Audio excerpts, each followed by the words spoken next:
Win big in 2024 with Team Sync from RotoBaller. Import your fantasy teams and sync your leagues. Get customized tools and tailored advice for your specific rosters and scoring settings, including live recommendations from the live draft assistant, free agent finder, and lineup optimizer. Sync an unlimited amount of NFL, MLB, NBA, and NHL fantasy teams from all of the major fantasy platforms. Get a discount for any premium pass using my promo code Knuckler. Just visit rotoballer.com/radio and start rotoballing like a boss. This podcast is also brought to you by Parlay Play Fantasy Sports. Use my referral code RotoBrady. Get that sweet, sweet deposit bonus. They got free contests, paid contests coming to a state near you. They're giving out boosts all day long. Check it out. That's a fun platform. And what is up, everybody? This is Brady Grove bringing you episode 132 of RotoBaller's official MMA podcast. Tap that. And holy shit, we got UFC 300 this weekend. I'm on Zoom, so the sound drops aren't going to work for some dumb reason. But follow me on Twitter at RotoBrady. That's where I make picks for all major MMA organizations, UFC Fight Press promotions, regional promotions, big boxing matches on Twitter at RotoBrady. Follow the podcast on YouTube, Facebook, and Spotify at Tap That MMA Podcast.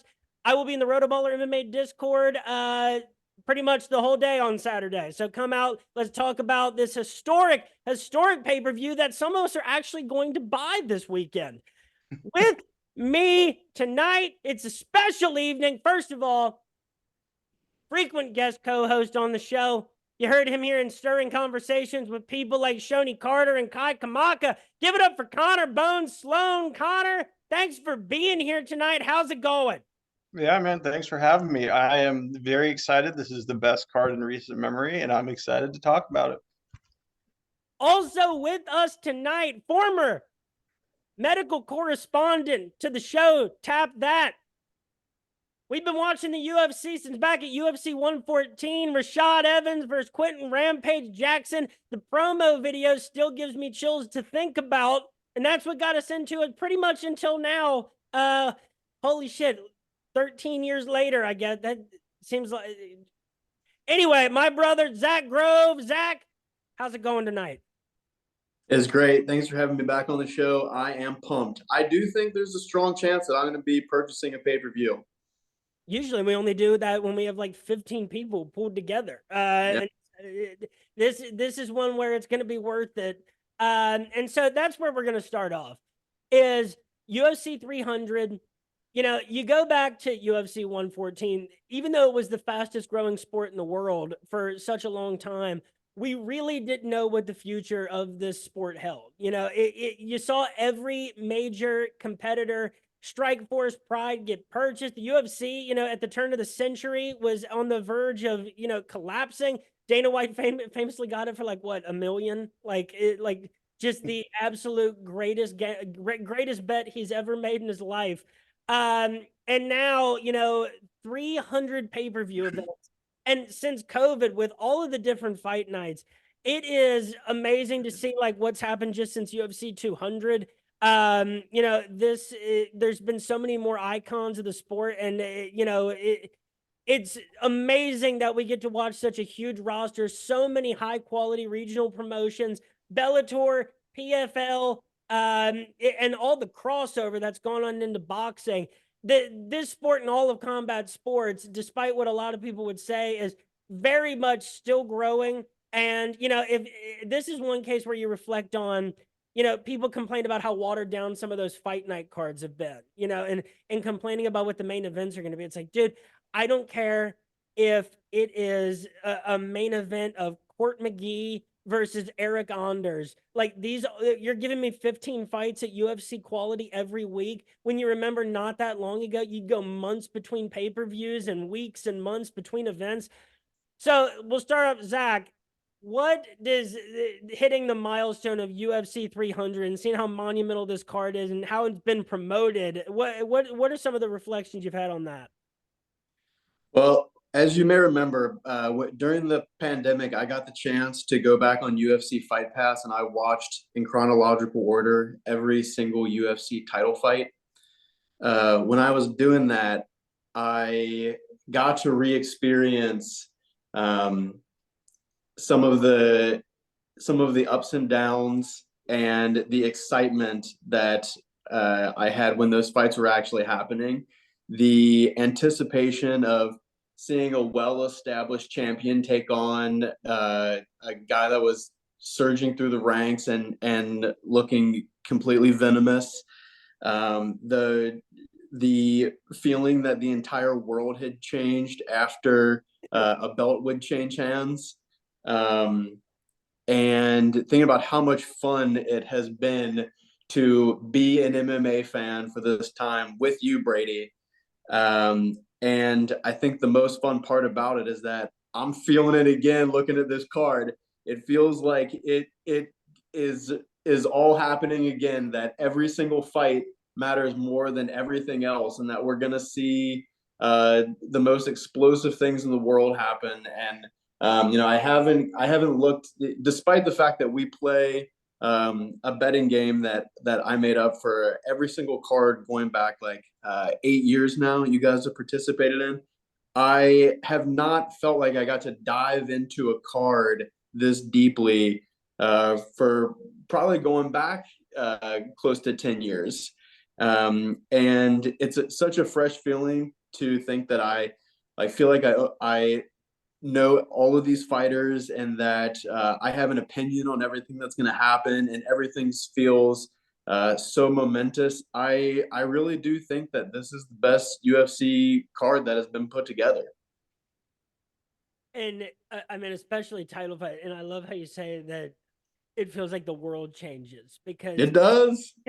I mean, like when Anderson Silva was dancing around Chris Weidman, then you see him fall, and your brain doesn't exactly process what you just saw.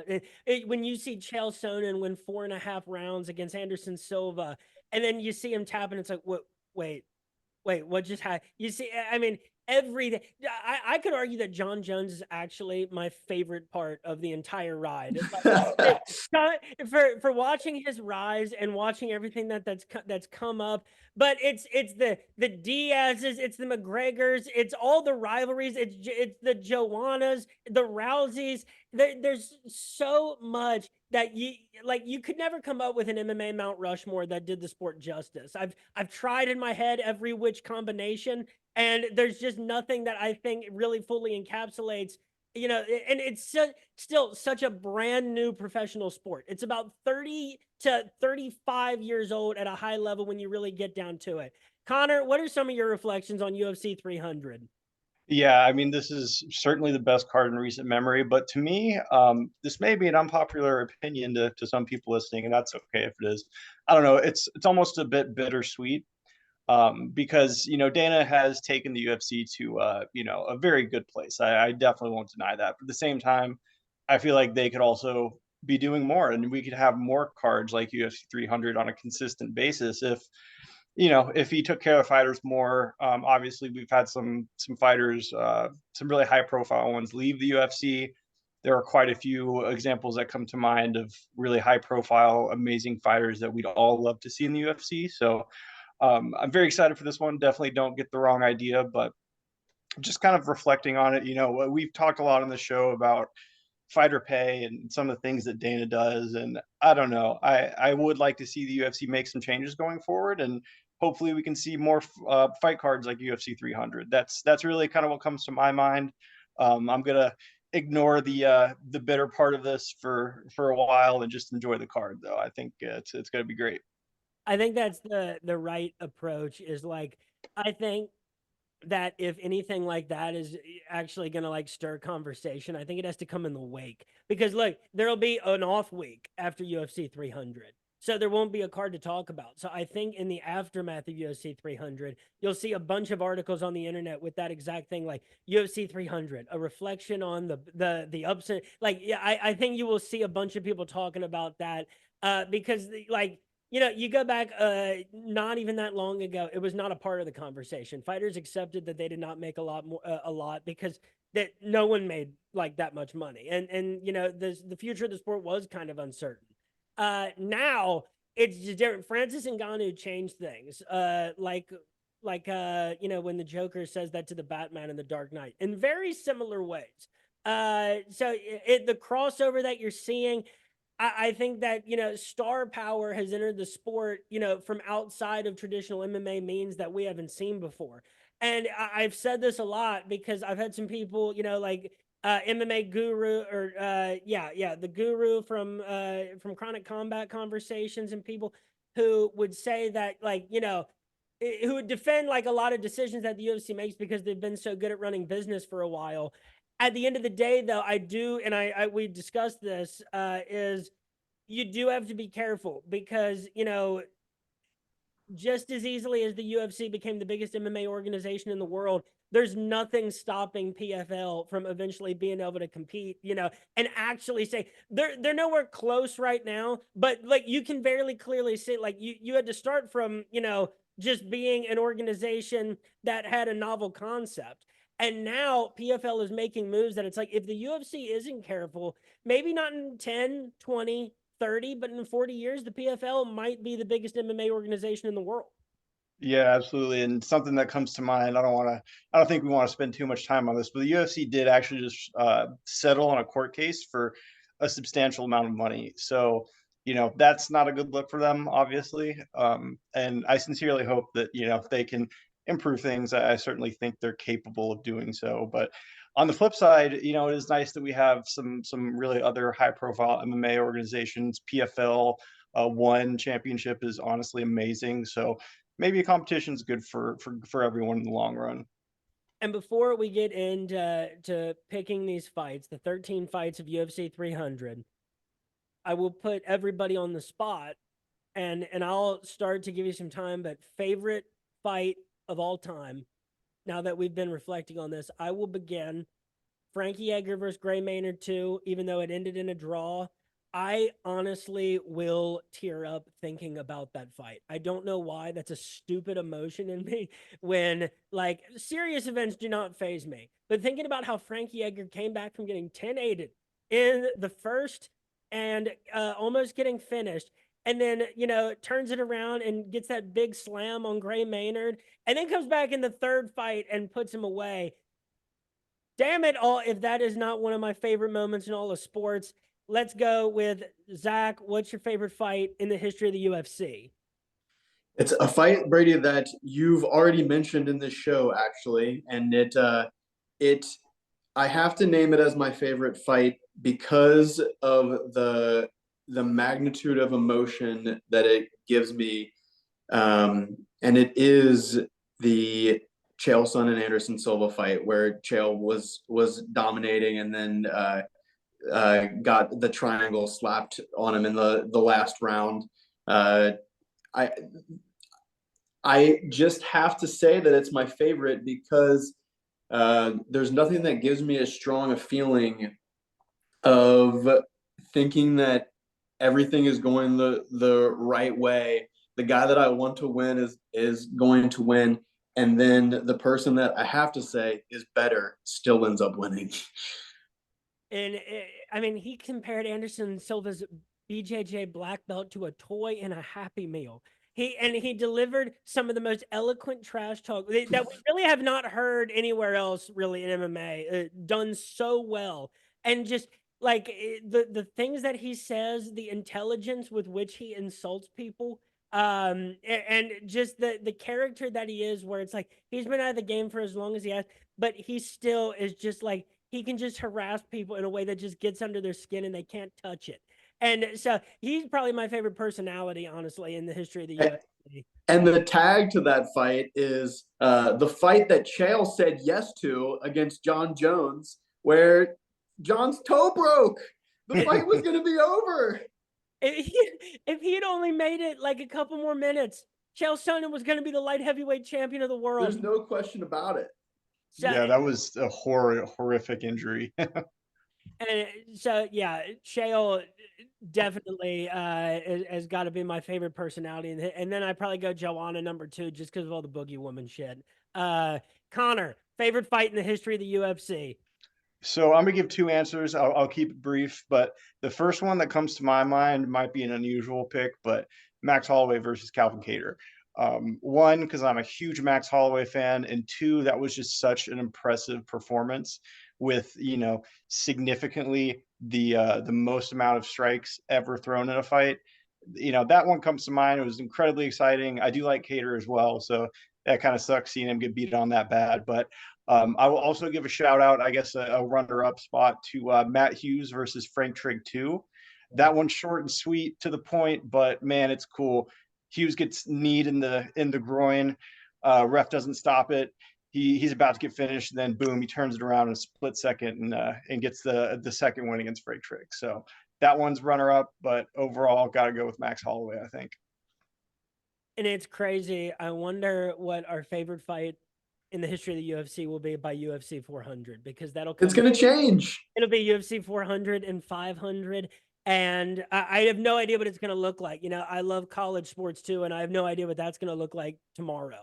So, when it comes to the UFC, when it comes to MMA, we're very much used to this being a turbulent ride where we don't exactly know like what's going on, and you question, like how well, but now, like, it's in a great spot business wise. It seems like they're just gonna have to eventually. It's inevitable. Dana White has always like caved when it made it seem like he caved the least. When the money makes sense to him, because eventually, like, the money will start to make sense. We'll find out if he's actually still like a smart businessman at running the UFC, is when he actually is at risk of losing the UFC because of refusing to make the changes that seem inevitable at this point. And we'll see whether he does it or remains stubborn. Because he once very famously said women would never be in the UFC. And then Ronda Rousey came along. And there was, then he had Ronda Rousey everywhere. Because I don't know what to say about Dana White other than, like, I don't know how that dude's head works. And so but it's gotten us to a weird place where MMA is mixed with like TikTok stars and boxers, and the president showing up to weird events that like it's just like a fight night, and he's just showing up like, I can't. All right. So it's a very interesting spot, but it's worked its way out of like the douchiest level of niche sports culture into a very acceptable. But that was fun too. It was when they were advertising for Amped Mobile on the Ultimate Fighter, and it'd be like Spike TV, and they had all the other shows that they had, and it was like, what is the UFC for? It's for dudes. And now it's like, it's for everybody across the world right now. I mean, we still know that Connor's favorite movie is Never Back Down. That's a real stat. That National Treasure. I can agree with that. That's two very interesting favorite movies. Think about if you switched the roles. You had Nicolas Cage and Never Back Down. That'd be beautiful. Oh, yeah, Jake Tyler reading the back of the the Declaration of Independence. He still has Riley as his sidekick. We got 13 fights on this card for UFC 300. Starting off with a bantamweight match. You know what? I don't need to read them all because we're going to get them into them all in plenty of depth. We are starting off with a bantamweight matchup between former flyweight champion Davison Figueiredo and former bantamweight champion Cody Garbrandt. Cody Garbrandt, the plus 250 underdog. Figueiredo, the minus 310 favorite. Notably, Garbrandt by TKO knockout plus 550. This is one where people love Cody Garbrandt. They're expressing very strong, support for him, and people really, when you see his highlights, Cody Garbrandt at his best, is the best at his weight class. At this point, I don't, trust Cody Garbrandt above a certain level of competition. I think he can knock out the Brian Kelleher's for sure. That's an easy night of work for him. Against, a guy who was very recently the best flyweight in the world, who looks like an animal at bantamweight. I think that, like, Cody Garbrandt, I think he's going to throw some big shots. He's going to be entertaining. But I think Davison Figueiredo has always been, as an overall mixed martial artist, a step above Cody Garbrandt, really, in their overall skill level. Figueiredo, I think, wins this fight Oh God, probably 70 to 75 times out of 100. I do think Cody plus 550 by TKO knockout is a good pick, but Figueredo, and I clicked on the wrong one there. Figueredo, inside the distance minus 105. I think that's a really good value too. Zach, what say you? I think that Cody Garbrandt is going to be the biggest dog that wins on this card. I am going to have a bet on Cody at, hoping to get the number at plus 250 is where I see on DK and some other books. I will bet Cody at plus 250. I think that he is going to be able to use his size and land some powerful striking and avoid getting pointed or taken down and lose a decision. Connor? Yeah, so I think everyone that listens to the podcast before knows I'm a huge Cody Garbrandt fan. If you didn't know that, now you know. So my heart's saying Cody. I would love to see him get it done, but brain says Davis and Figueredo.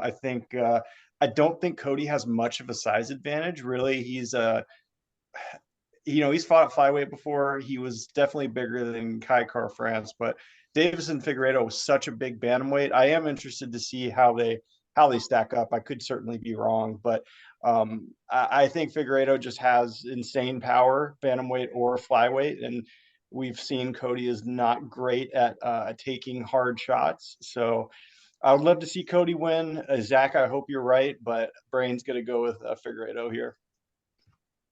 And so now we got the real people's main event of UFC 300.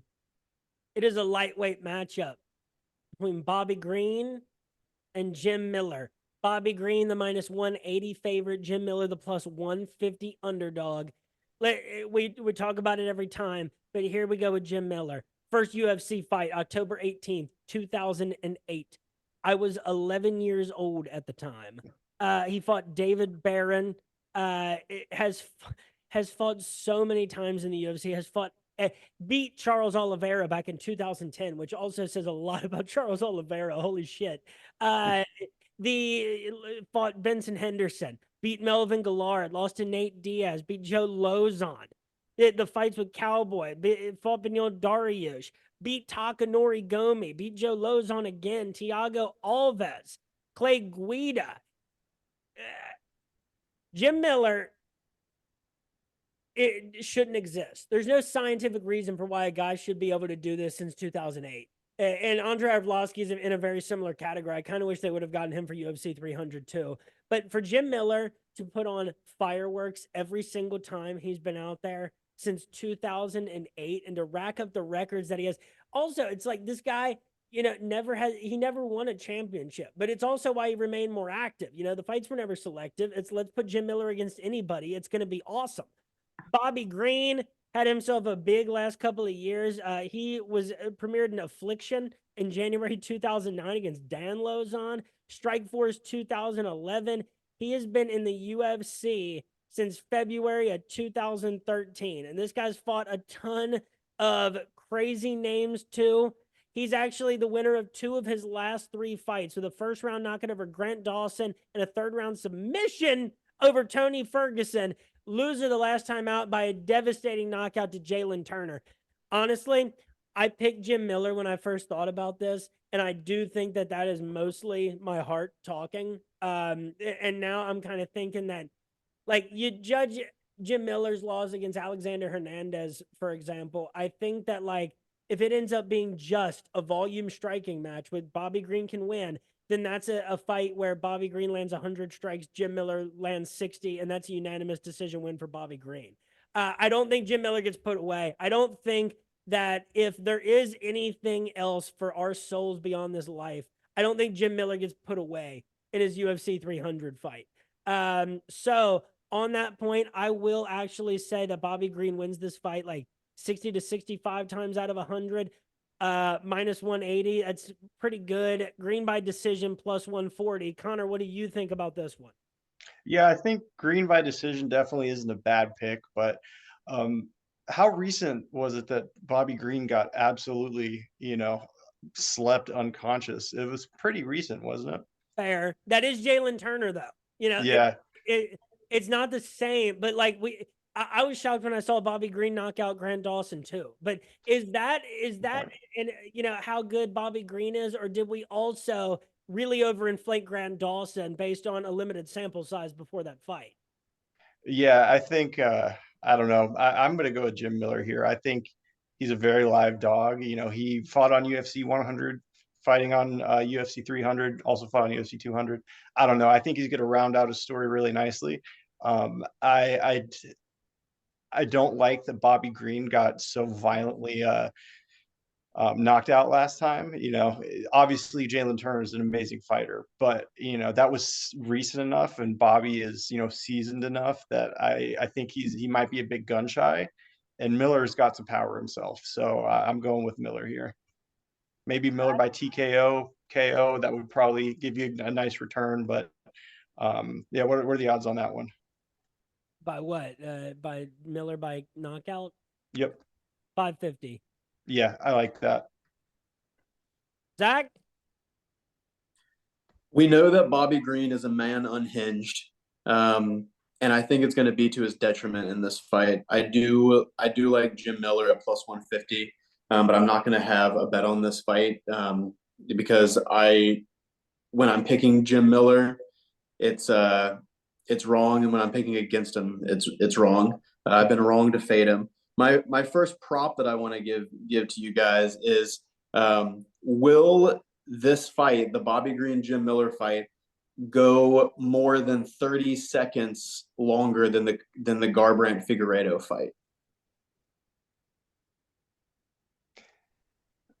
I think so. I feel like Figueiredo and Garbrandt may be one that ends pretty early.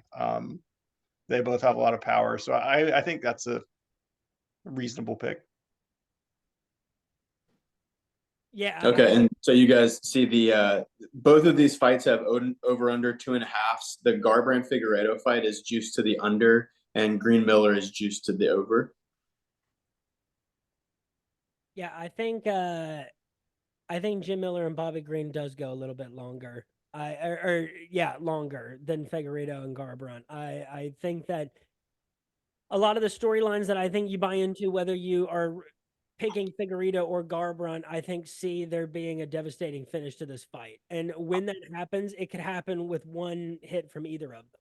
So for Jim Miller and Bobby Green, the dogs that they are, I think that fight ends up going longer.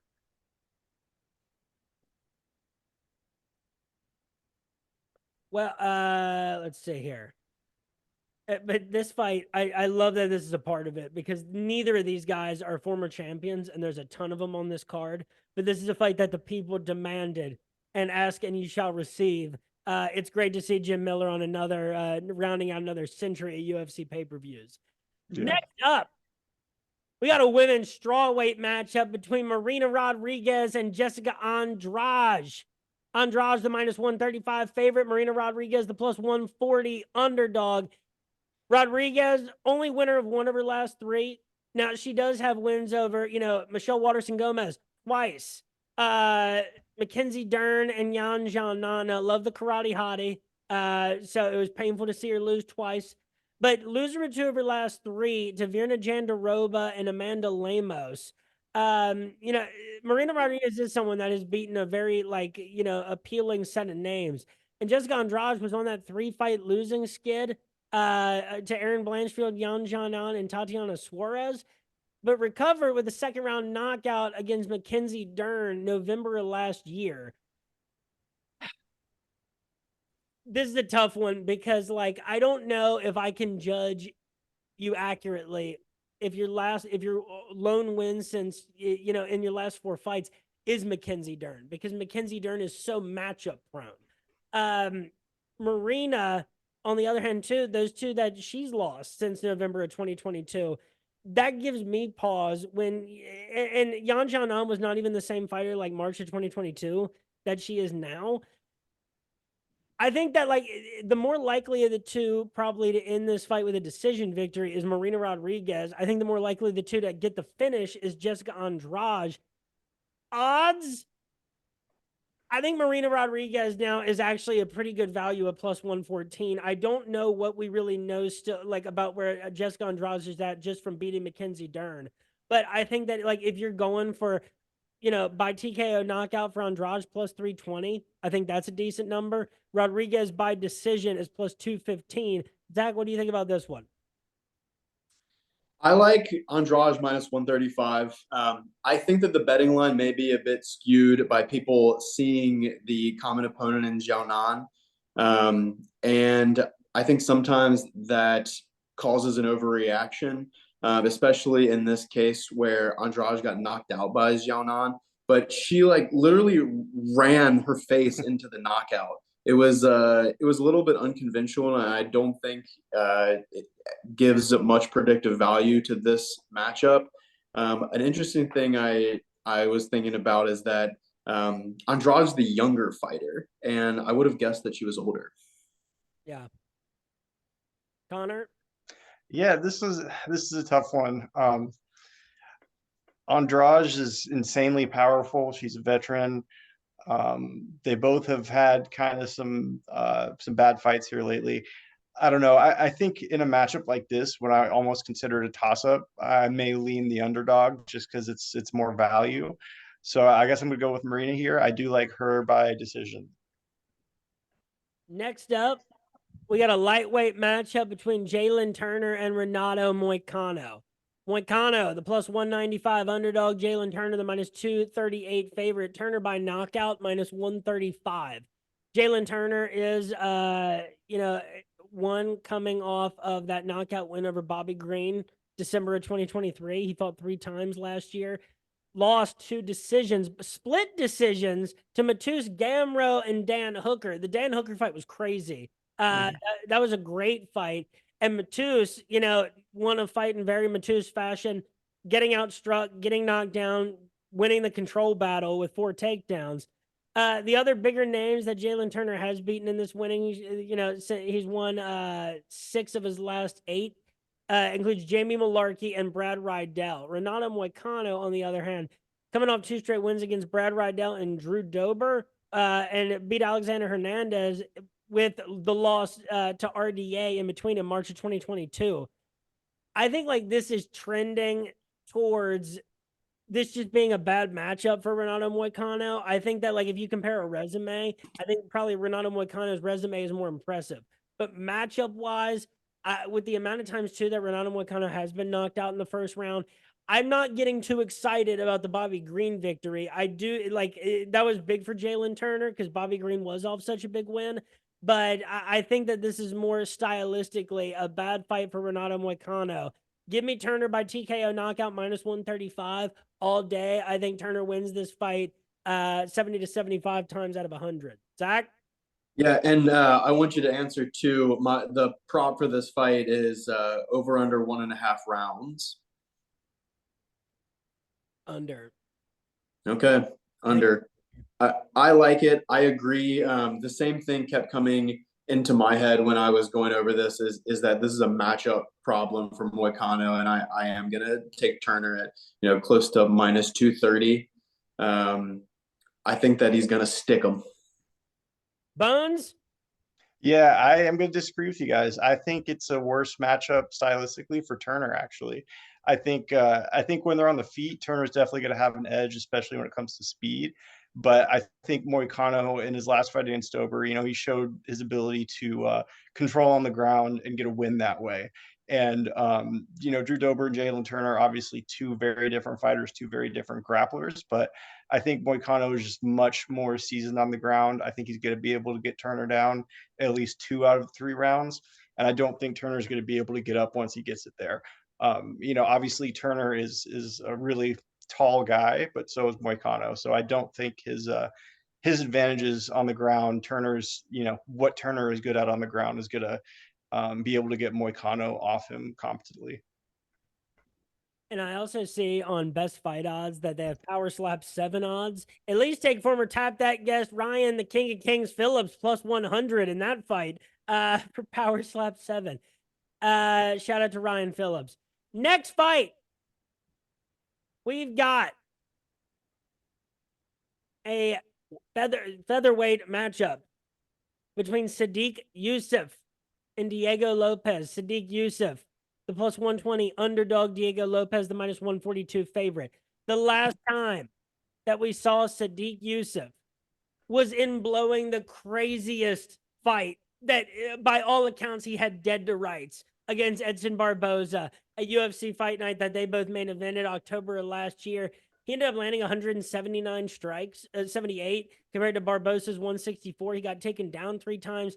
He almost finished Barboza on several occasions in the first round, in the second. And Barboza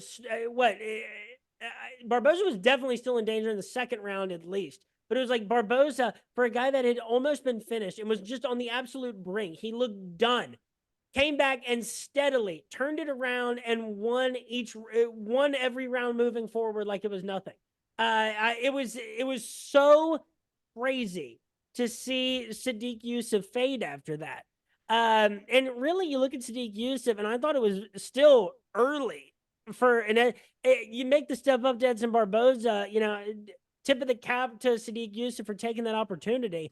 But the biggest wins on his resume are like Bruce Leroy, Alex Caceres, Andre Touchy-Feely.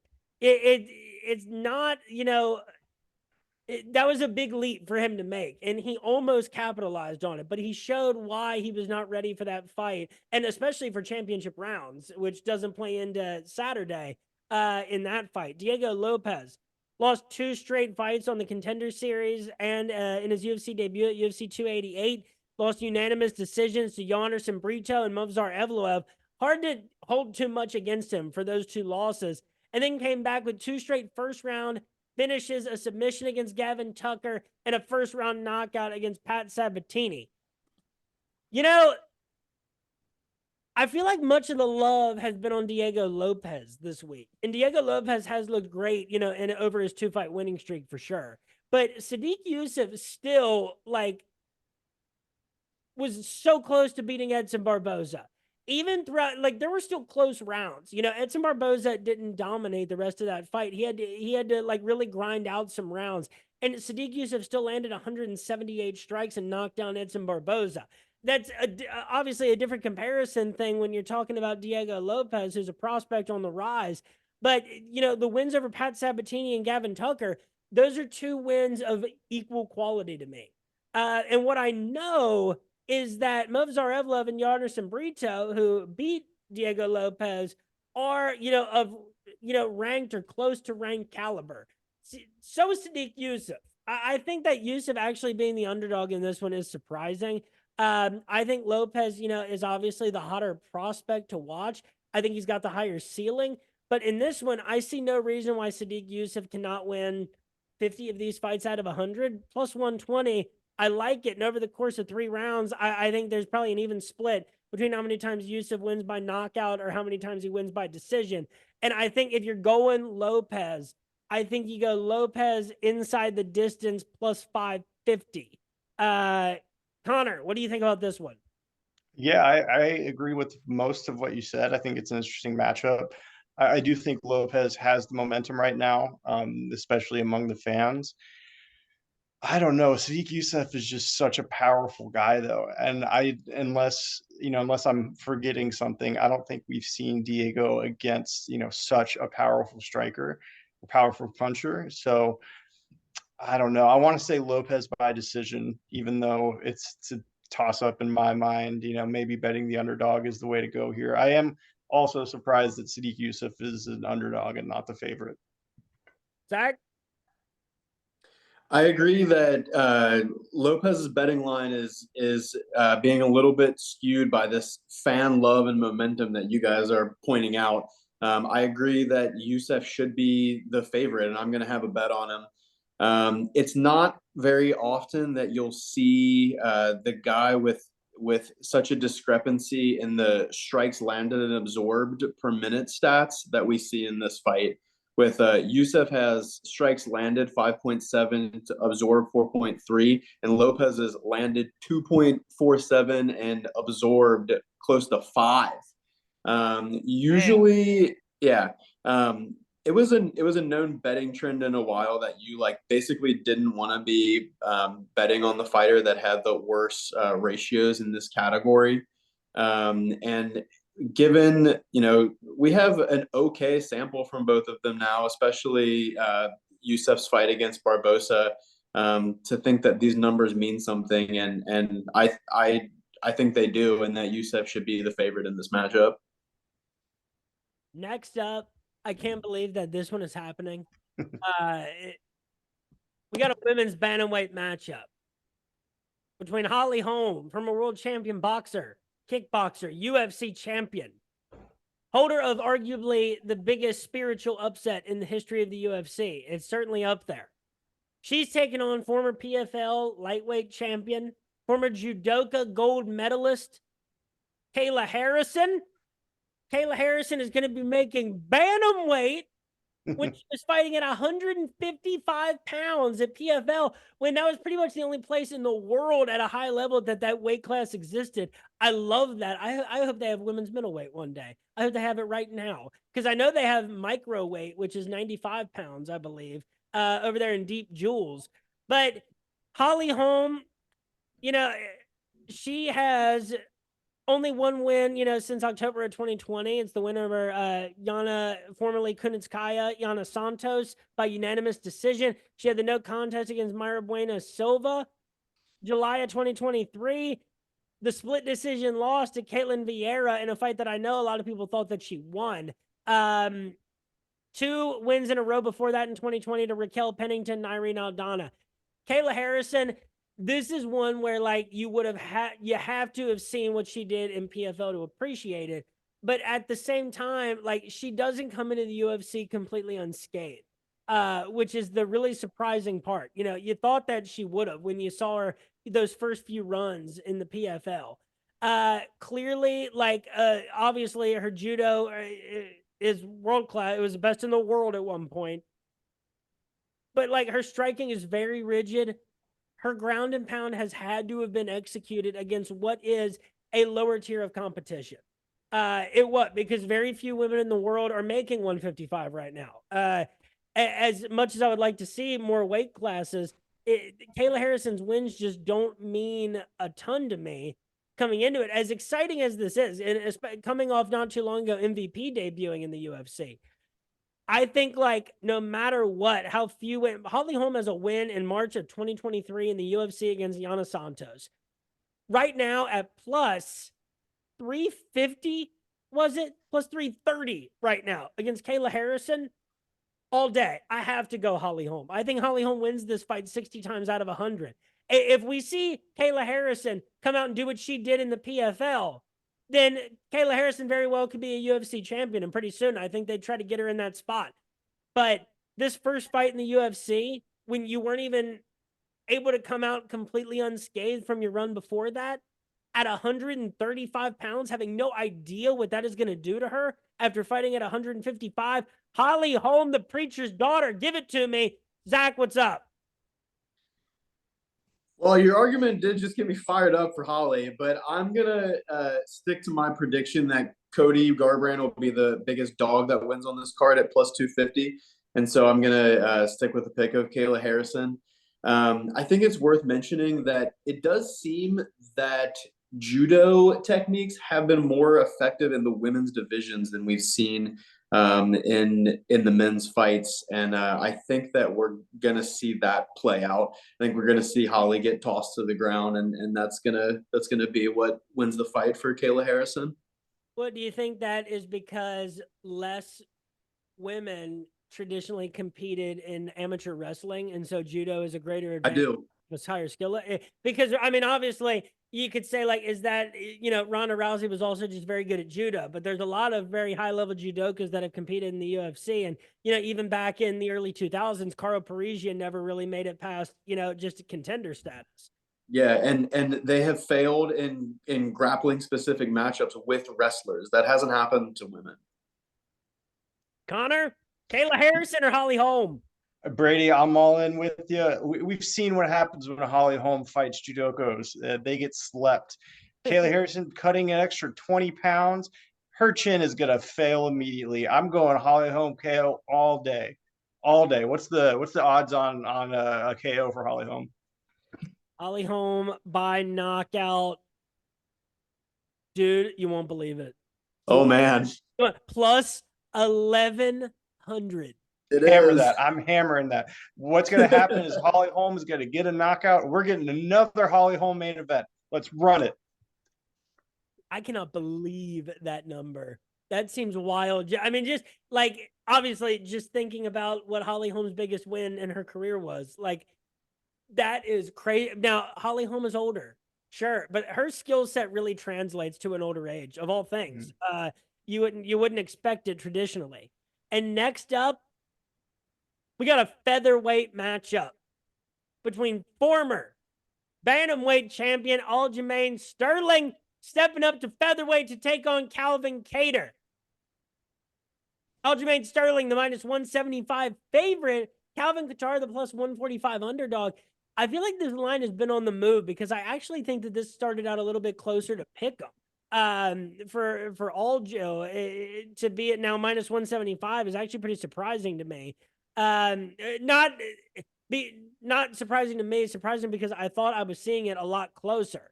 Calvin, do you know that on Best Fight Odds you can see the chart of how the line has moved? So this line opened like at the start of the year, and Kattar was a plus 120 dog. Then from January to March, the fight was close to pick 'em, and then in the past month, Aljo has taken all this money, all the way out to this plus 170 that we're seeing now. And Calvin Kattar, one win since July of 2020 against Giga Chikadze by unanimous decision. Calvin Kattar, for DFS purposes, the dude always lands triple-digit strikes if his fights end up going, longer than 2 rounds. Losses to Max Holloway, Josh Emmett, and Arlen Allen in between then. Biggest win, probably Giga, probably Dan Ige and Jeremy Stevens. Those are solid wins that show, like, Calvin Kattar is just like a dog. Like, like he can main event a fight night, and no matter who he's against, it's going to be a good fight. If someone beats Calvin Kattar, it'll prove something. If Calvin Kattar wins, he remains relevant to, like, stick in those spots. Aljo, winner. All right, his only loss since December 2017 is to Sugar Sean O'Malley get knocked out in the second round August of last year. Before that, no big deal. Wins in a row over Jimmy Rivera, Pedro Munoz, Corey Sandhagen, Piotr Jan twice. The first one we'll put an asterisk by. TJ Dillashaw and Henry Cejudo, and then the Sugar Show comes in and puts him to sleep in the second round. When this was coming out and it was at Pick'em, I thought that was nuts to overreact as much as you would to having. Look, stylistically, like, Aljo is going to want to execute, his game plan. Calvin Kattar is going to want to force him into throwing exclusively hands. If Aljo does the dumb thing and decides to engage, that's a problem for him, but not in the same problem that it is against Sean O'Malley. I don't care if it is at featherweight. It's not the same threat. I think over the course of 3 rounds, Aljo is the better fighter. I don't care whether that is at 145 or 135. I think that the skill set transcends the size difference in this fight. And for the names that Aljamain Sterling has beaten just over the last 3 years, I think that people are getting a little bit hyped on Calvin Kattar on the wrong factors. So give me Aljamain Sterling minus 175. I think he wins this fight probably 75 times out of 100. Sterling by submission plus 450, Sterling by decision plus 120. I think that those are fine values. I think that how do you pick a DFS lineup for this weekend? There's too many choices. I'm going to have to narrow it down later in this week. Connor, what do you think about this fight? I'm all in on Kattar. I will say Kattar won me quite a bit of money when he beat up Giga Chikadze. As much as I love Aljo, I definitely think I love him more than the average fan. He gets a lot of unnecessary hate. I don't think his skills are going to translate as well to 145. I think he has a habit to rely too much on his weight advantage. I think Kattar is going to get taken down, but I think he's going to be able to survive and possibly get up. I think every second that is on the feet, Kattar has a massive advantage, and I think he's going to get a knockout here.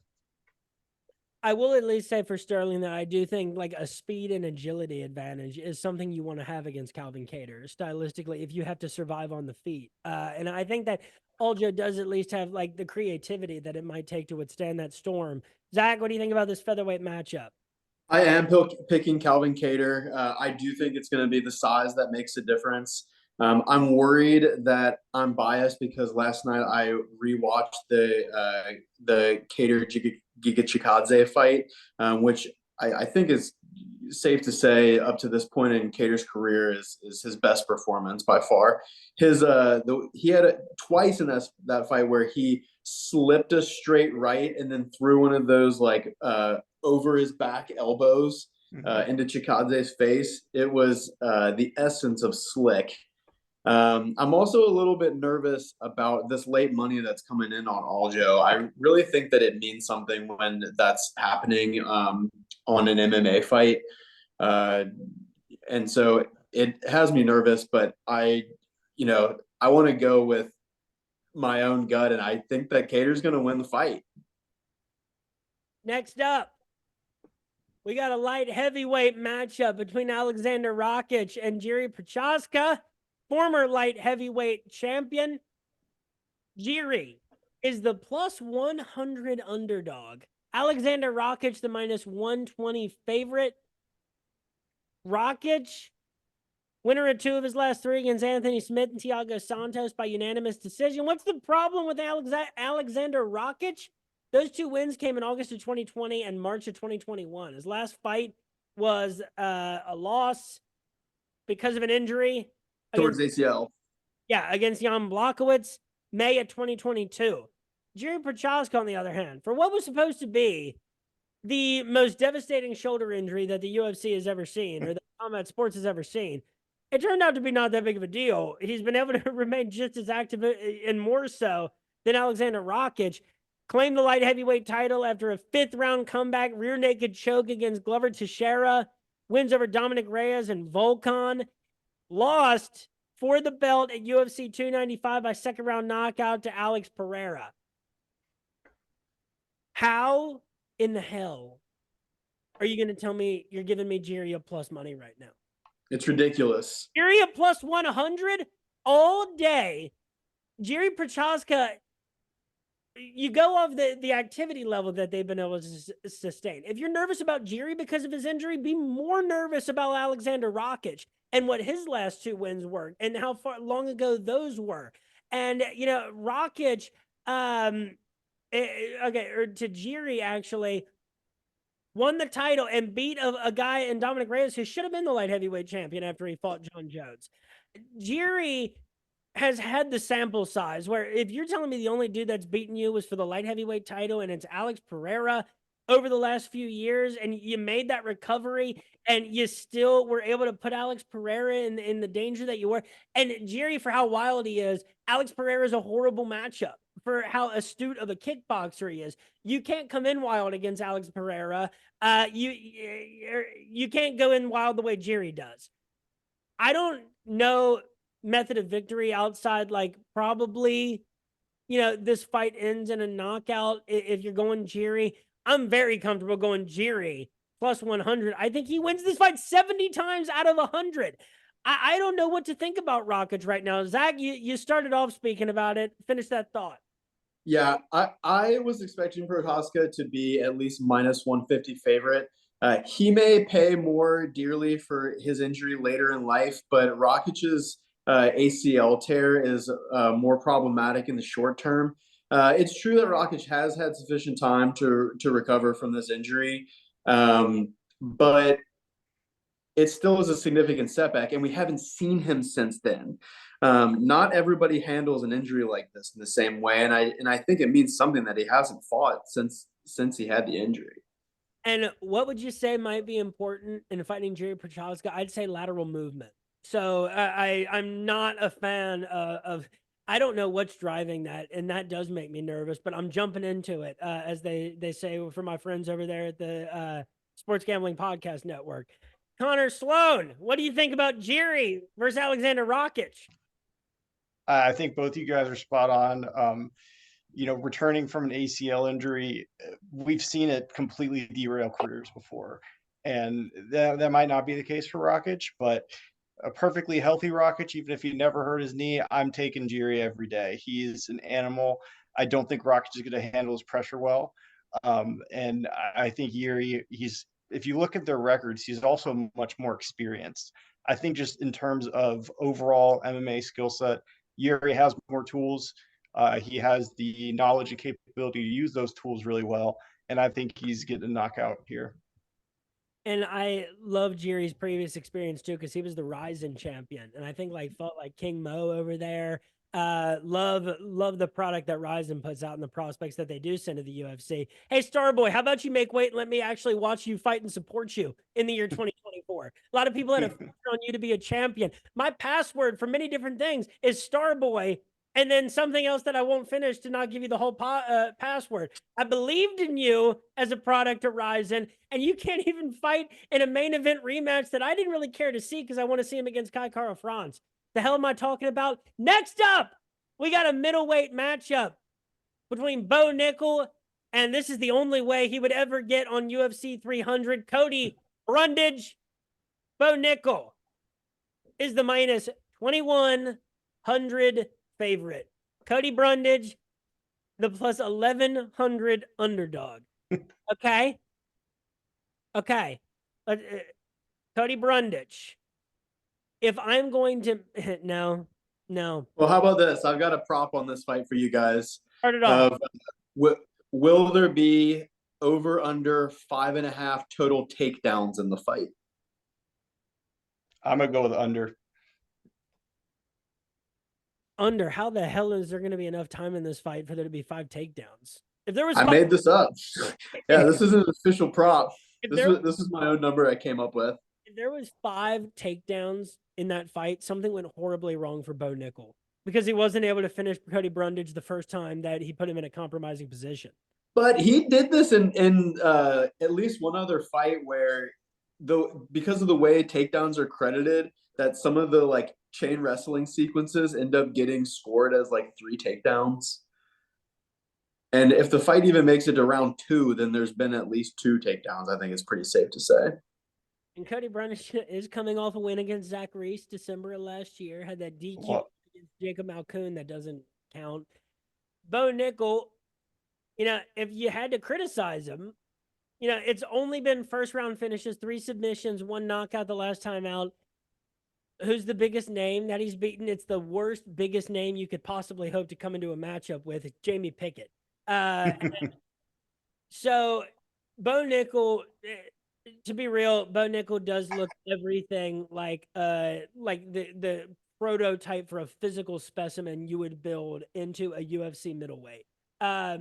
His skill set, the way that just on the Contender Series that he transitioned to that triangle choke after coming out with a straight 2 from hell. Again, it's hard to know. The competition he's been against has been not very meaningful, but he's looked so impressive in it. And really, you compare it to Cody Brundage's, that Cody Brundage isn't meaningful either. But he doesn't look the same.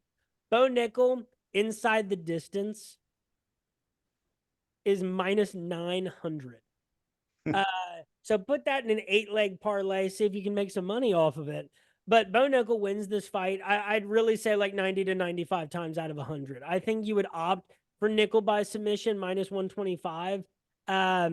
By TKO knockout, plus 140. Neither of those numbers are bad. They're just trying to make you split 50-50 between those 2 numbers. Zach, what do you think about this one?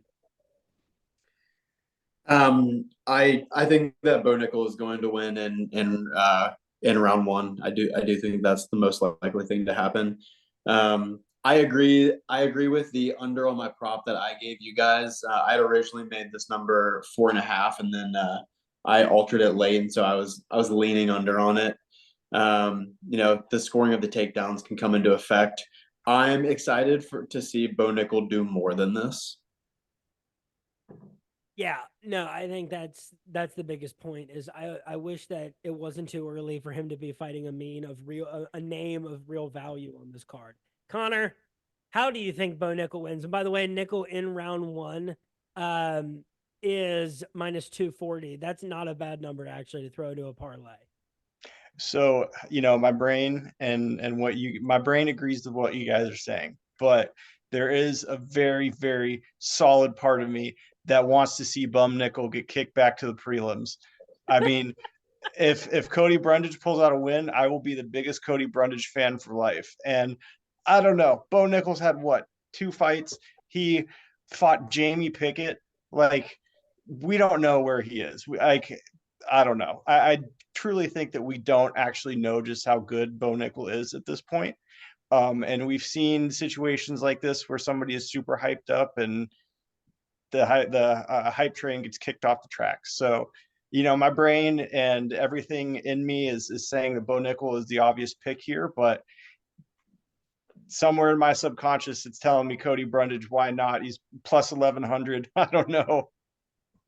Yeah, I mean, you just very rarely see that big of an underdog on a UFC card, and on a UFC pay-per-view, it's shocking to see. But they want Bo Nickel to look great.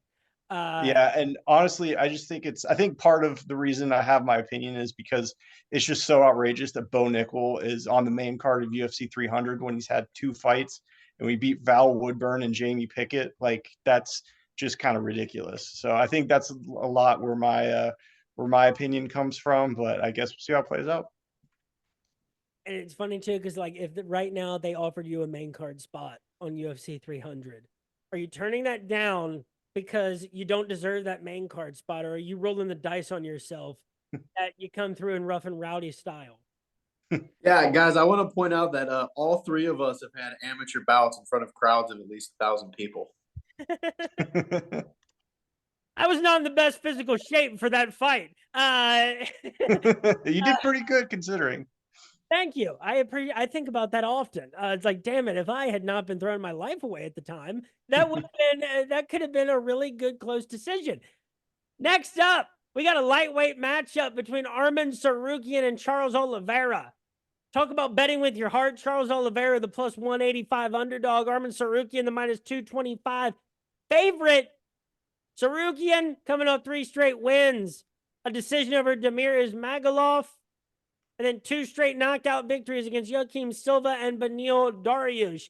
Charles Oliveira, winner of, my God, he's only lost 1 fight since December of 2017. The names on the list, just starting Kevin Lee, Tony Ferguson, Michael Chandler for the belt, Dustin Poirier, Justin Gaethje, Beneil Dariush's last time out by first round knockout. The only loss for Charles Oliveira in that long, since 2017, for how long it took him in the UFC to stick around, fight through people saying that he was a quitter and that his heart wasn't in it. The only fight that he has lost since December of 2017 is Islam Makhachev by 2nd round submission, October of 2022. Arman Tsarukyan, it's been an impressive winning streak. But I thought you lost that fight to Mateusz Gamrot, June of 2022. The disrespect. Charles Oliveira, right now, how can you bet against him, against Arman Tsarukyan? The Beneil Dariush win, I think, is telling of Arman. I think it's more telling of the fact that Beneil missed his chance at a UFC lightweight title shot. So Charles Oliveira wins this fight 65 to 70 times out of 100. Plus 185, absolutely. And Arman Tsarukyan did lose the fight against Mateusz Gamrot. That was the decision. But I actually thought he won that fight, now that I think about it. So that point's moot. But I am going Charles plus 185 based on that. And Charles just inside the distance, plus 275. You want to go Charles by submission, plus 450. Connor, what do you think about this one in a fight that is sure to separate the internet? Well, I'll tell you what. I have a Charles Oliveira card right here. I agree with everything you said. I can't believe that he is such a big underdog. Honestly, where does Arman even have that much of an advantage? Charles is a much better striker. Obviously Arman may be able to get him down, but I don't think he's going to be able to do any significant damage or submit him. The Charles disrespect is real. The champion has a name, and it is Charles Oliveira. He's getting the knockout here all day. Zach, thoughts on DuBronx? Guys, I'm gonna disagree with you. I think that Sarukian packs some power that Oliveira is not going to be able to handle. I think a huge component in this fight is going to be Oliveira's acceptance of being on the bottom and his comfort in jiu-jitsu positions, where Sarukian is going to show that he's just simply stronger and use his strong core and get posture and land some damage after Oliveira goes too easily to his back. Okay, well, to make a counterpoint, what would you say about the analysis of that fight as compared to how the Chandler Oliveira fight played out? It's an interesting point to bring up. Yeah, I think that Michael Chandler probably has a lot of, is a nice comp for Sarukian. And you totally may be right. Obviously, the points that you made about his winning streak and his comprehensive record are very strong. I just do think that the line is correct that Sarukian is the rightful favorite here, and I do think it's because of his power, and I think that we're going to see Oliveira spend some time on his back. And how in the hell are we going to predict this fight? Oh, I'm ready. It is for the BMF World Championship. Is Mark Coleman going to be presenting it? We all certainly hope so. Justin Gaethje against Max Blessed Holloway. Justin Gaethje, he is the favorite at -162. Holloway, the underdog at +136. Holloway has had to get jacked for this fight. It's been well documented throughout social media. The real thing is, like, I've played this fight out in my head 1,000 times. I don't see a situation where Max Holloway wins it. I know that's where people's hearts are going to go. That's where my heart wants to go, because it'd be amazing if Max Holloway was able to do this at that point. I think that we've seen Max Holloway, especially in decision losses, get burned where his power was lesser, where his volume was greater. Think back to the first two Volkanovski fights.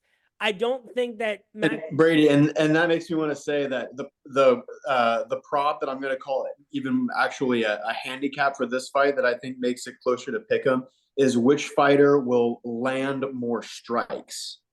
Ooh, Gaethje could win by knockout, and Holloway could still win that. It is the real thing. Connor, what do you think about that? I think that ultimately, I think that Max would probably be the underdog too there, and most strikes landed. But that is a number that, if it was non-fictional, I would totally go with. Yeah, well, I got to once again pull out my cards here. Got a Max Holloway card. I think everyone's looking past him. I think he is going to come with some significantly more size than we're used to, but I think he's going to retain all of his best qualities: his cardio, his speed, his footwork. I think he's just going to overwhelm Gaethje.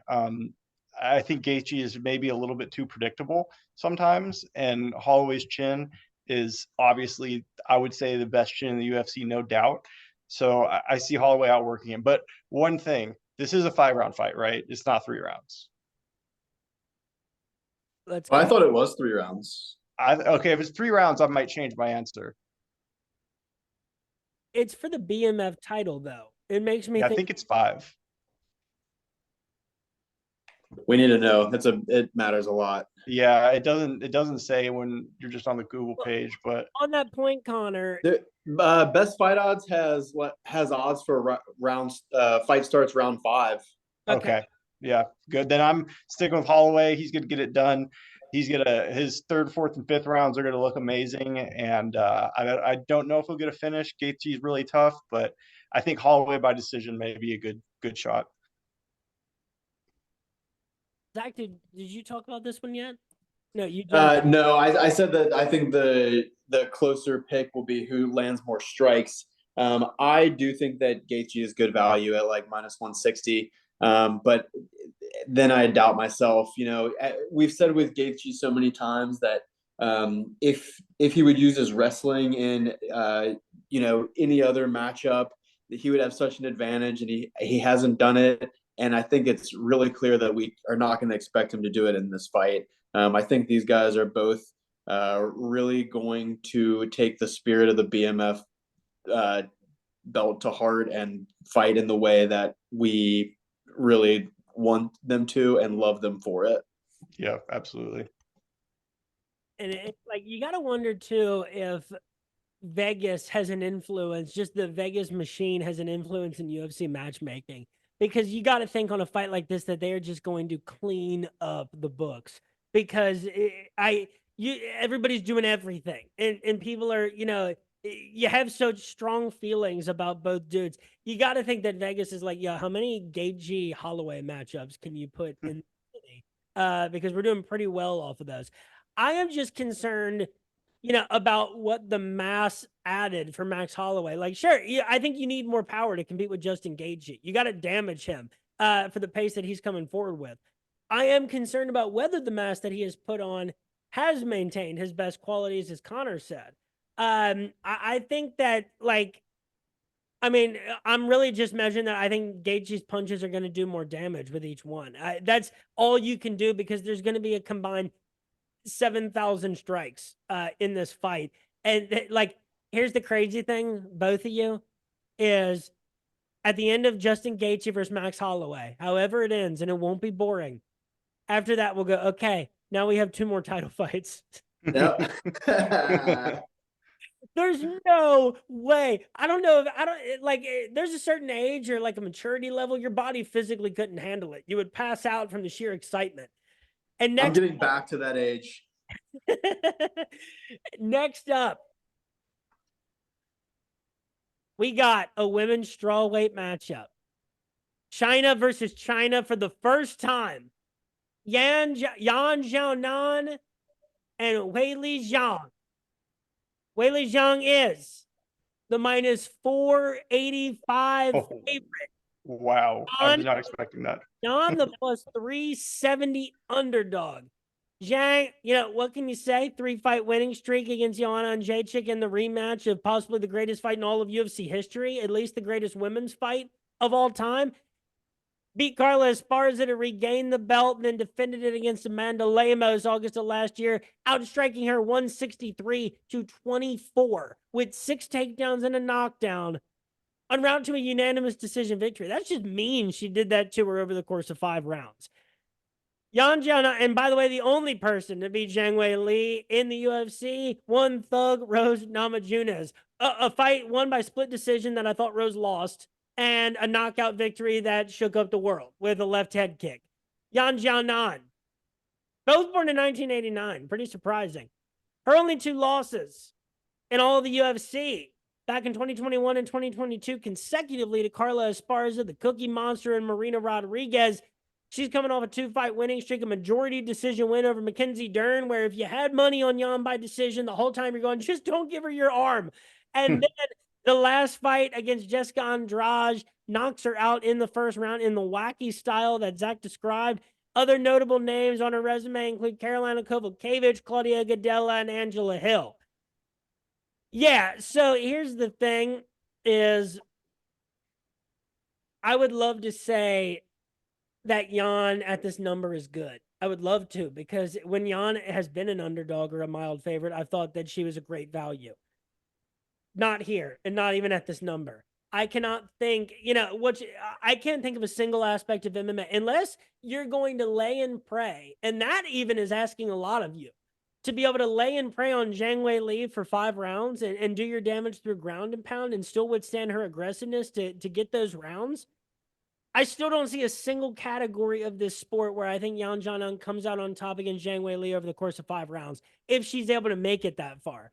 That'd be crazy, because, we've seen Zhang have this weird Achilles heel.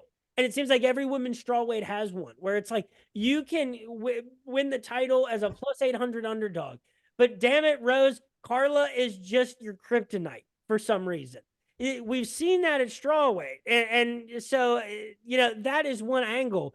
But from a betting perspective, Zhang Weili wins this fight 90 times out of 100. I just can't think of a way that Yan Jianan wins this fight. Zhang is the best 115-pound female fighter in the world. Zach, let's start with you. I think that Zhang is a rightful sizable favorite. The prop for this fight is, will Zhang win inside the distance or any other result? I do think that she'll win inside the distance. I think that she's going to find a way to get a finish. I think that Xiaonan will at some point, not just be facing a beatdown, but is going to be, forced to return aggression, and she's going to get punished for it and put away. And I do think inside the distance minus 110, I think that's an amazing number for Zhang. The fight would have to go really right for Yan even to make it the full distance. And I think you would have to count on a lot of things going right for Yan to think that ends up going 5 rounds. Connor, what do you think about this one? Yeah, I agree with both you. I think Weili Zhang is very, very, very well-rounded. I think she has more power. I think she has better footwork. I think she's quicker. And I see her getting a win. I think I agree with Zach inside the distance. I do like the matchup, though. I think Yan is going to bring it. I don't think she's going to be an easy opponent to put away.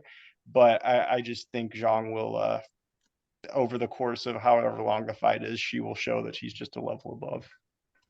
And this is a big fight for the UFC. This is a big, fight to even further ingratiate yourselves into the Asian, into the Chinese market. To see 2 Chinese fighters fighting for a UFC title at the same time, I think that, that's a no-brainer for the UFC to do if you're put in the situation where you can do it. Speaking of which, like flyweight, for instance, like Steve Ursic's about to fight for a title, after beating Matt Schnell. That says what the UFC thinks about the Australian market, moving forward. When you got Tatsuro Taira and you got Amir Albazi, you got Muhammad Makayev, and who do they invest in?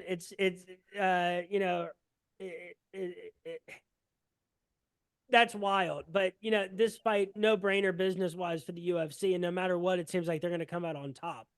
And now, somehow, we've gone at a really good pace. Very pleased with the way that we've worked through 13 fights and, an abridged version of the 30-year history of the UFC. The main event for the light heavyweight championship of the world, it is Jamal, fake nickname Doughy Boy Hill, against Alex Poatan Pereira. The minus 130 favorite, Hill, the plus 110 underdog.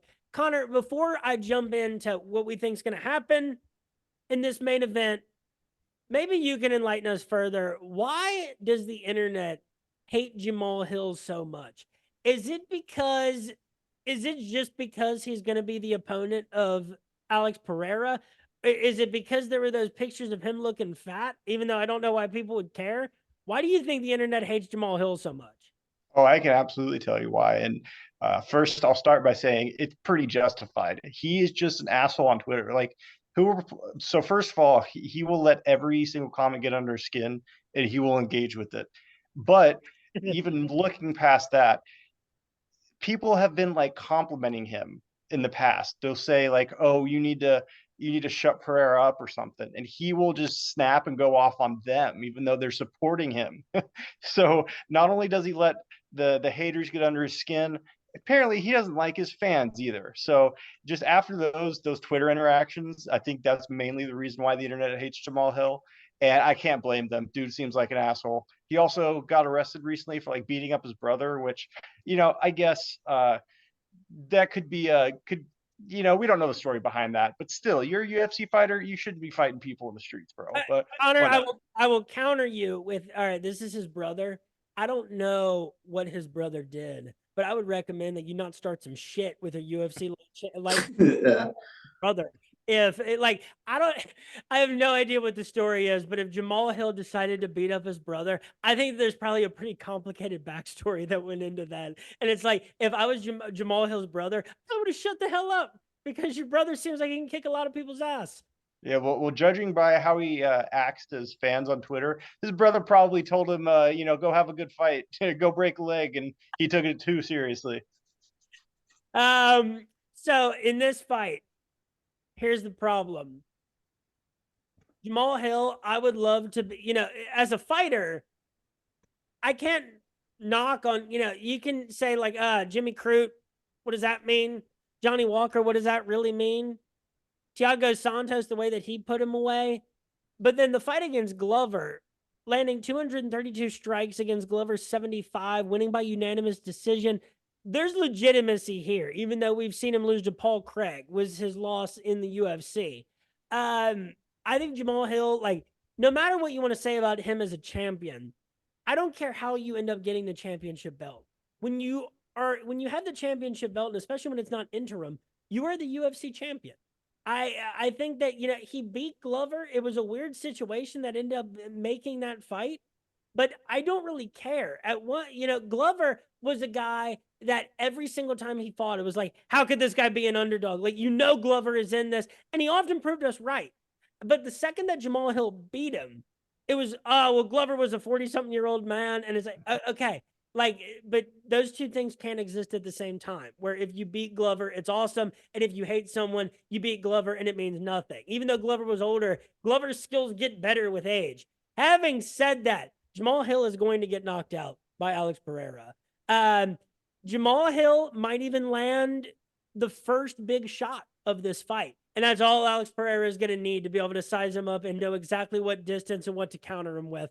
This is a guy you don't want to bull rush. He's maybe the last person on earth you would tell somebody to rush in and try to land a big shot on. That's what Jamal Hill is going to try to do. That's his greatest shot of winning, honestly. And Alex Pereira is going to put him to sleep because of it. Alex Pereira, minus 130. I think he wins this fight 70 times out of 100, maybe 75. And I think that that's generous considering the amount of ways I can see Jamal Hill winning. Alex Pereira by knockout plus 120. Love it. Hit it. If you can hear this, great. And if you're going Jamal Hill by knockout is plus 180. That's how you go if you're going Jamal Hill, but that is nowhere close to the value that Poetan plus 120 by knockout is. Zach, let's start with you for the main event. What do you think? I think this is an absolutely gigantic misprice, and that I'm picking Alex Pereira and feeling more confident about it than I have maybe about any other UFC main event that was closer odds than like plus 150, minus 160. Jamal Hill tore his ACL just in July of last year, and I think that this is a rush recovery.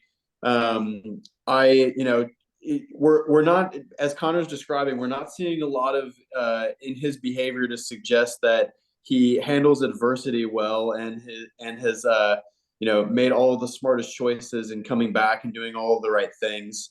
I think that he's been seriously compromised for all of the time except for maybe the last couple of months in recovery from this injury. The footage that the UFC has shown us to say that Jamal Hill is feeling good again is him like pretend jumping rope. That's not enough. I think that we're going to see him look clumsy when this fight starts. I think that we're going to see him quickly realize that he doesn't have a chance in standing toe to toe with this killer on the other side of the octagon with him. And that he's going to make an ill-fated bull rush and get put into another dimension. I am making the biggest bet that I make on Alex Pereira. I think this is the lock in for the UFC this year. Connor, what do you think? I think you all have some amazing points. I do think something Zach said really stands out to me. July of last year, he had a catastrophic injury. And, before I said ACL. He tore his Achilles. Which is even worse. I mean, well, you're the doctor, so you can confirm. But I think that's like a worse injury, isn't it? It is. Yeah, it is. Expected time frame for an Achilles injury is like 6 to 9 months for people to be doing like normal stuff. Yeah. He's fighting less than a year later. This is not going to go well. Yeah, I think he's going to look flat-footed. I think Pereira's going to have a huge speed advantage. We all know Alex Pereira is one of the most, if not the most powerful guy in the UFC right now. And I just don't see any path to victory for Jamal Hill unless he turns into a D1 wrestler. But I don't think that's happening. His ego won't let him do anything but stand and bang. I think Alex Pereira, like you said, lock of the night. Alex by KO, hit it. And it's a weird one for all the different main events that were discussed. Like, the only weirder dude to find himself in the main event of UFC 300 would have been Bilal Muhammad, I think. And even that is arguable when you compare him to Jamal Hill and how many people hate him. But, you know, you got to have, like, I think they put, I don't know if Jamal Hill gets that spot if people didn't hate him as much as they did. I don't know if people would hate him as much if he didn't end up in the UFC 300 main event. It is the chicken or the egg when it comes to hating Jamal Hill. But, you know, I don't see like a way. It's just not, even at Jamal Hill's best, it's not a good matchup for him. I don't know who at light heavyweight is a good matchup. I don't know who at heavyweight might be a good match. Can you imagine if we can get a heavyweight championship fight between Alex Pereira and John Jones? That would be, I mean, it would never happen. But like, it so very well could when they're talking about Pereira going to heavyweight. And it's like, I want to know who's better between those two. And it's crazy that John Jones is not on this card. It's crazy that Conor McGregor is not on this card. You know, for UFC 300, that shows you how far away Conor really was from fighting. Was that like, if they could have had him at UFC 300, they would have done it. And, you know, so John Jones, and, you know, who knows? That guy might have committed a serious crime recently. He might not have. Apparently, the jury is, and the jury will eventually be out at some point because it's a crime. So that's what I love about John Jones, you know, is like, you hear, and look, I'm going to, I guess, rag on some former guests that I've had here a little bit, is everybody will say, like, well, you know, with John Jones, I don't want to judge a person based on the worst days of their life. And I'm like, okay, what about Ted Bundy? Like, what about that guy? Do you exactly who do we not judge for the worst days of their life? Is it fighters we happen to be a fan of? Aren't you kind of, isn't it kind of really indicative of who you are as a person, how you handle the worst days of your life? Do you go home and listen to an Arcade Fire album, or do you get shit-faced drunk in downtown Arizona and shoot a gun up into the air? So John Jones, and we've all got one or two really bad days, but John Jones is at a lot of them now. Yeah. we've had our shameful moments, but yet somehow I have avoided handcuffs to this point. Surprisingly same. And so, you know, John Jones, I wish he was on this card. And you can't talk about the history of the UFC without him because he's the gift that keeps on giving. There's a lot of fighters that, you know, this could have been a 2-day event if you really wanted to do it. There's not technically. Okay. Yes, technically it is. God, this is so exciting. This is the great thing about the UFC too, more so than any other sporting event that doesn't happen every day, is this gets you through the worst. This could get you through the worst weeks of your life. Is no matter what, if you just make it a few more days, UFC 300 is going to be on Saturday, and for a little bit, everything is going to be not okay, but awesome. Make it to Sunday. We can all do it. Oh, God. Folks, that is all 13 fights of UFC 300. This has been episode 132 of RotoBaller's official MMA podcast. Tap that again and follow me on Twitter at RotoBrady for picks on all major MMA promotions, boxing, combat sports. Follow the podcast at Tap That MMA podcast on YouTube, Facebook, and Spotify. Come out to the RotoBaller MMA Discord on Saturday. Let's talk about this historic event. Thank you so much to my guests tonight, Zack Grove, Connor Bones, Slone. Anything else that either of you want to say before we cap off this episode? And also, folks, I recently surpassed 200 episodes. Thank you to everybody that's listened over the period of time, all the guests that I've had. I wish I could have put in some work and gotten to episode 300 by the time of UFC 300. But Zack, any final remarks? Yeah, Brady, I want to congratulate you on making it to over episode 200. And I want to say that I'm proud of you for the commitment you've had to this show. And it has just really been fun to be watching these MMA fights with you our whole lives. They've been some of the greatest nights of my entire life. And Connor, I'm proud of you too. Thank you. I don't think I can top that. I will keep my comments to myself, but yeah, thank you again for having me on the podcast. It's been great, and I hope all you listeners enjoyed.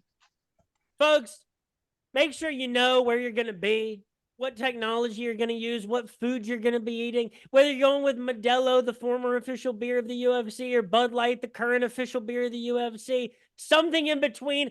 Have yourselves the best weekend possibly of your life. UFC 300 on Saturday. Thanks for listening, everybody. Peace.